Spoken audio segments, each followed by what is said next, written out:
Auf português später. Público, eu não estou tão preparado como eu sempre tive, Aber ich denke, ich bekomme es hin. mas eu acho que eu vou conseguir.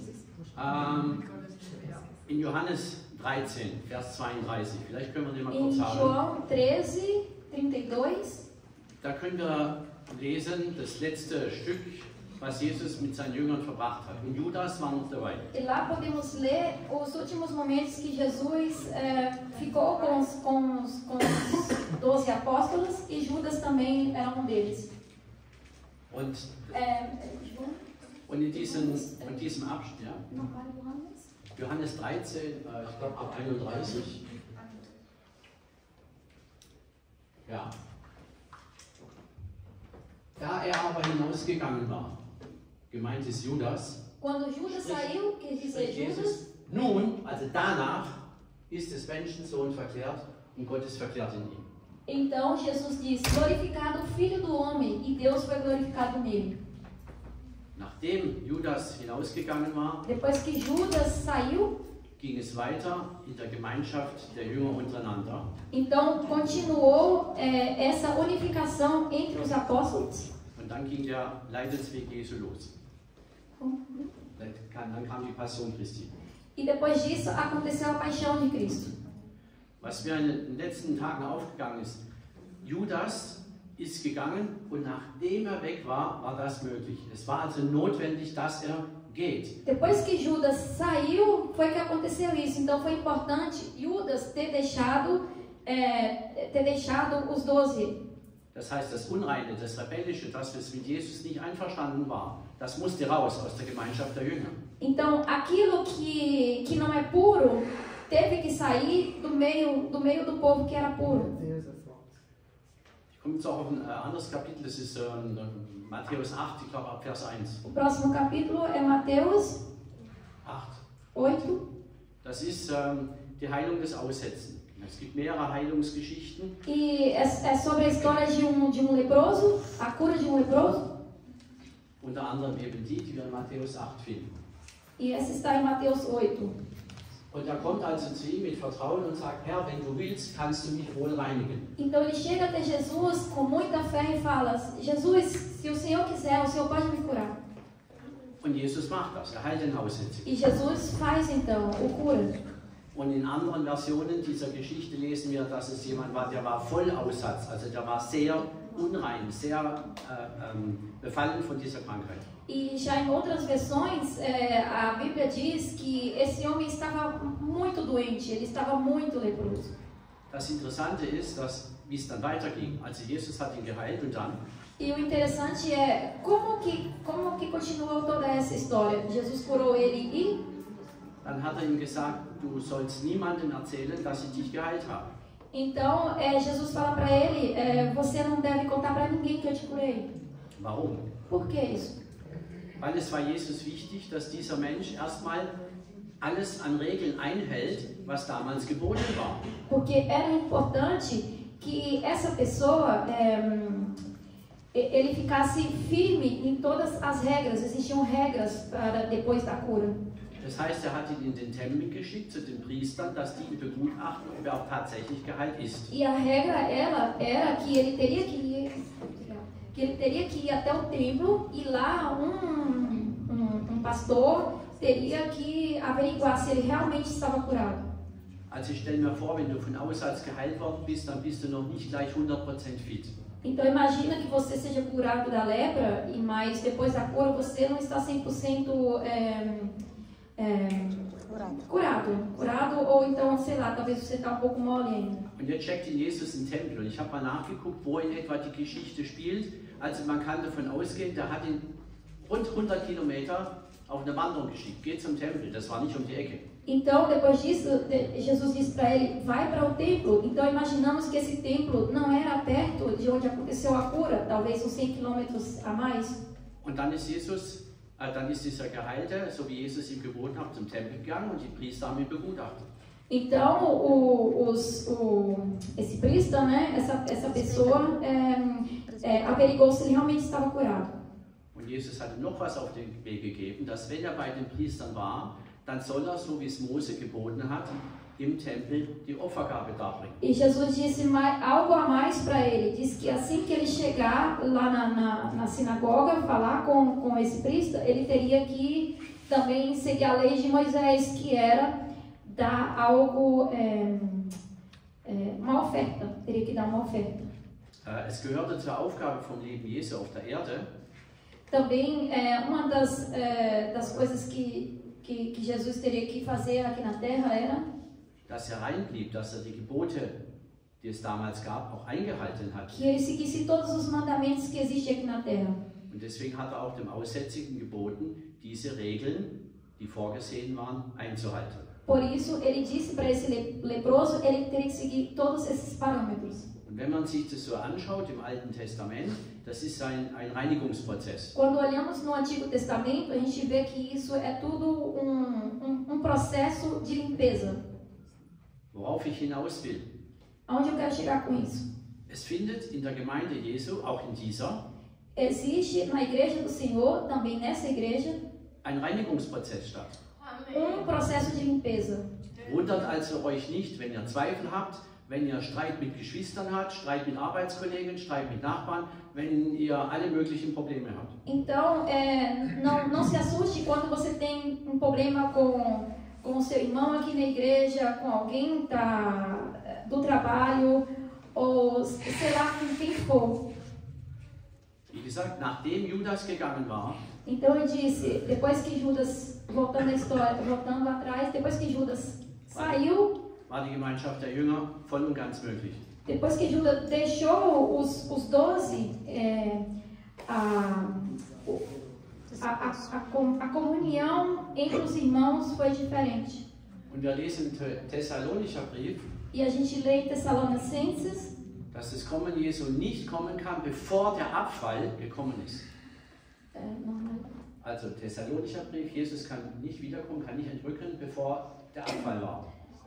Então, lá nessa carta diz que Jesus não pode voltar antes que toda essa sujeira seja limpada. Das heißt, Abfall ist ein Reinigungsprozess. Manche verlassen die Gemeinde, Então, limpar a sujeira é um processo. und andere bleiben dabei.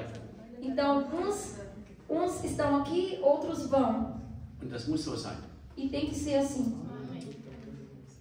Freunde von mir sind messianischen Juden, Amigo meu da igreja messiana, also Juden, die Jesus als ele Messias é anerkennen. judeu, mas aceitou a Jesus. Und sie haben ja berichtet, dass zurzeit in Israel, E ele me contou que nesse momento em Israel, da ist ein Mahdi unterwegs, das ist so eine Art Messias im Islam. lá tem uma pessoa que ele é do Islã, mas ele é como se fosse um Messias, está andando aí por Israel. Und jetzt ist natürlich Frieden in Israel ein großes Thema. E vocês sabem que a paz em Israel é um tema muito forte, um tema grande. Und dieser Mahdi beruft sich auf eine Schrift. E esse Mahdi, essa pessoa que se diz um Messias, Das ist das Evangelium des Barnabas. ele está pregando o evangelho de Barnabás. Das ist eine Schrift, die Theologen sagen ungefähr aus dem 14. Jahrhundert. Isso é algo que surgiu do século XIV, uma teologia do século XIV. Es kann sein, dass es etwas ältere Quellen dazu gibt, aber keinesfalls vor dem 10. Jahrhundert. Pode ser que haja algo mais antigo, mas não é nada antes do século X. Und in diesem antichristlichen Evangelium E nessa seita que eles estão pregando agora, wird also behauptet, dass Jesus von sich gesagt hat, als gefragt wurde, dass nicht der Messias ist. então esse novo Messias Jesus disse que ele não era o Messias. Und das ist natürlich eine Gemeinsamkeit von Juden und Moslems, dass sie auf den Messias warten. Então é algo que os judeus e os muçulmanos estão ainda esperando pela volta do Messias. Und dieser Mann findet also ganz viele Anhänger. E esse homem está conseguindo muitos seguidores. Und wer sich ein bisschen mit dem letzten Kirchentag beschäftigt hat, E se alguém lido ou assistido algo sobre a igreja, da war die Formel in etwa so: Gott ja, Jesus nein. então na internet normalmente está assim: Jesus sim, Jesus não. Alle möglichen Menschen glauben an irgendeinen Gott. E a gente sabe que qualquer pessoa ele acredita em algum tipo de Deus. Ich habe mich vor kurzem mit einer Frau unterhalten, die gesagt hat, es gibt keinen Teufel. Outro dia eu disse para uma pessoa que não existe. Aber sie glaubt an den Mond, den Stern. Desculpa, eu encontrei uma pessoa que me disse que não acredita no diabo.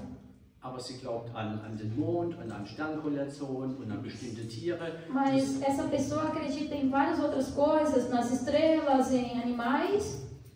Und dem Teufel ist natürlich recht, wenn die Leute alles Mögliche glauben, nur nicht, dass es ihn gibt. Acredita em tudo, mas não no diabo. Das sind alles Dinge, die mit Abfall zu tun haben. Isso quer dizer, isso é um tipo de sujeira, é um tipo de lixo. Jesus ist der Weg, die Wahrheit und das Leben. Jesus é o caminho, a verdade e a fé. Und jeder, der hier sitzt, hat Erlebnisse mit Jesus gehabt.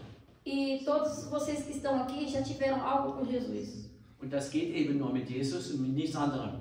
E vocês sabem que tudo só funciona com Jesus, com nenhum outro.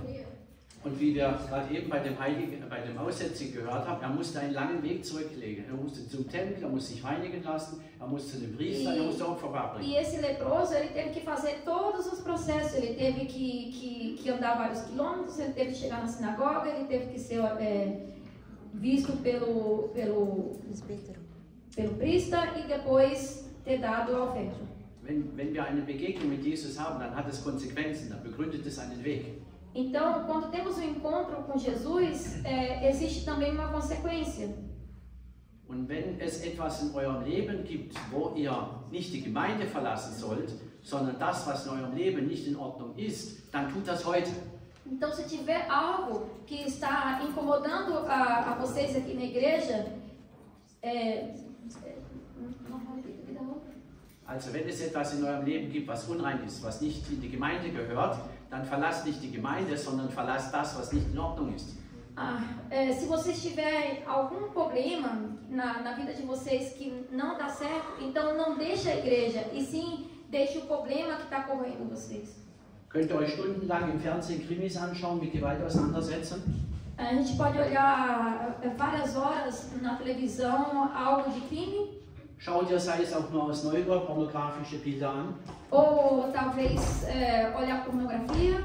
Seid ihr manchmal neidisch auf Geschwister und ihre Gaben? Ou às vezes ficar com inveja dos irmãos. Habt ihr Streit mit eurem Partner, mit Kollegen? Talvez ter briga entre o seu marido ou com um colega.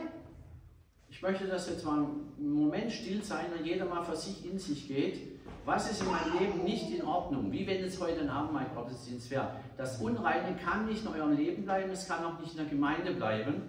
Das muss raus. Então eu quero que vocês pensem agora momento e decidam que toda sujeira que vocês têm, por favor, não deixe isso.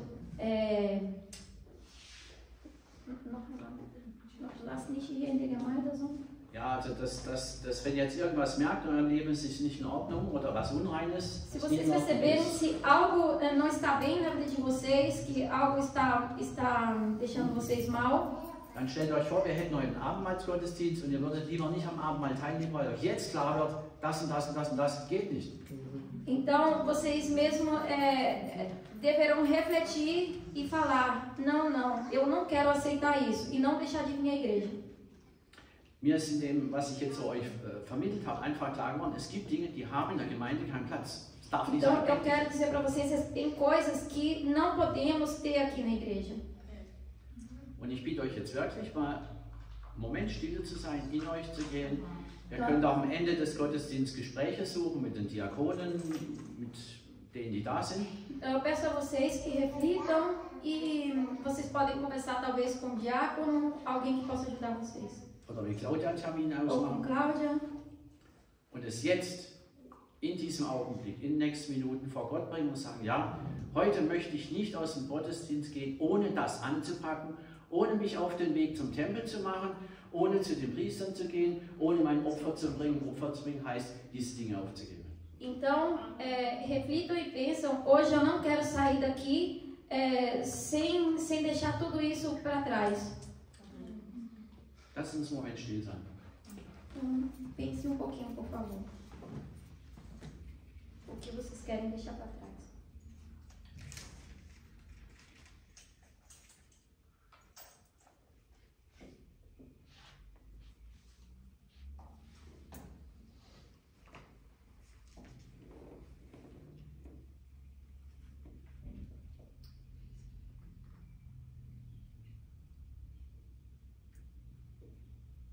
Wie wollt ihr vor Gott stehen?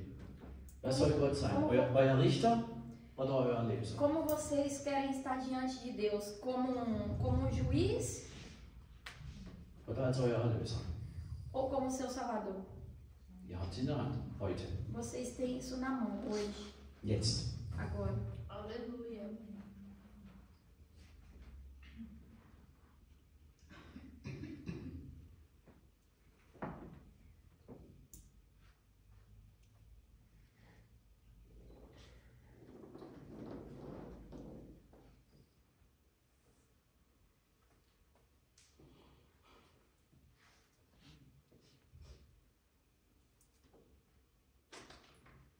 Ja, jetzt gebe ich den Gottesdienst wieder zurück. E agora eu vou devolver o culto. Am Dienstag ist noch Gebetskreis. Na terça-feira é o dia de oração. Wer Zeit und Möglichkeit hat, kann da auch kommen. Quem tiver tempo pode vir. Und ich sage es nochmal, Eu digo mais uma vez, es sollte keiner am nächsten Mal Abendmahl teilnehmen und ganz ernsthaft sein Leben geprüft zu haben. então todos aqueles que tomarem a Santa Ceia no próximo sábado, tomar a Santa Ceia, então terá que examinar a si próprio. Amen. Amen.